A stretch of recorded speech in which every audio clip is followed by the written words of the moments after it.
ठाणे परिवहन सेवेच्या ढिसाळ कारभारामुळे ज्येष्ठ नागरिकांना भर पावसात तासनतास रांगेत उभं राहूनही पास मिळत नसल्याचा गंभीर आरोप ठाणे काँग्रेसने केला आहे। ठाणे रेल्वे स्थानकावरील सॅटिस पुलावरील पास वितरण केंद्राला अचानक भेट त्यांनी परिवहन प्रशासनाच्या निष्काळजीपणावरती जोरदार टीका केली आहे। यावेळी उपस्थित ज्येष्ठ नागरिकांनी पिंगळे यांच्या समोर तक्रारींचा अक्षरशः पाऊस पाडला। बसण्याची व्यवस्था नाही, पिण्याचे पाणी नाही, पावसापासून संरक्षणासाठी छत नाही, अर्ज मंजूर झाल्यानंतर एका महिन्यात मिळायला हवा असलेला डिजिटल पास 6 ते 7 महिने उलटूनही मिळत नसल्याने वारंवार हेलपाटे मारावे लागत असल्याची व्यथा नागरिकांनी मांडली आहे। स्वातंत्र्य सैनिकांकडूनही पासासाठी शुल्क आकारले जात असल्याचा आरोप करण्यात आला। याबाबत उपस्थित परिवहन अधिकाऱ्यांना जाब विचारला असता पास वितरणाचे काम खासगी कंपनीकडे असल्याचं सांगितलंय। कंपनीशी संपर्क साधल्यानंतर सध्या नगरसेवकाकडून आलेले 200 ते 300 पास तयार करण्याचं काम सुरू असल्याचं उत्तर देण्यात आलंय। या संपूर्ण प्रकारावरती संताप व्यक्त करत ठाणे शहर जिल्हा काँग्रेस अध्यक्ष राहुल पिंगळे यांनी लवकरच परिवहन व्यवस्थापकांची भेट घेऊन सर्व समस्या त्यांच्या निदर्शनास आणणार असल्याचं सांगितलंय। तसेच ज्येष्ठ नागरिकांना वारंवार पास काढण्याचा त्रास होऊ नये म्हणून पासाची वैधता 5 वर्षाची करण्याची मागणीही करण्यात येणार असल्याचं त्यांनी स्पष्ट केलंय।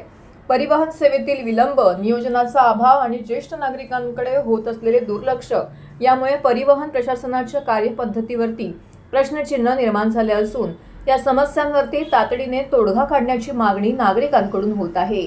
यावेळी अनेक ज्येष्ठ नागरिकांसह ठाणे काँग्रेसचे ज्येष्ठ नेते राम भोसले, महेंद्र म्हात्रे, शिरीष घरत, ब्लॉक अध्यक्ष अजिंक्य भोईर, हर्षल कोळी, चंद्रकांत पाटील, शरद जाधव यांच्यासह पदाधिकारी, कार्यकर्ते उपस्थित होते।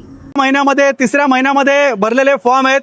ह्या ज्या महिला त्या स्वातंत्र्य सैनिक आहेत आणि ज्याला पास वितरणाचं काम दिलं त्यांच्याशी मी आता फोनवरती बोललो की का 6 महिने आणि 7 महिन्याचा यांना उशीर होतोय हे करायला।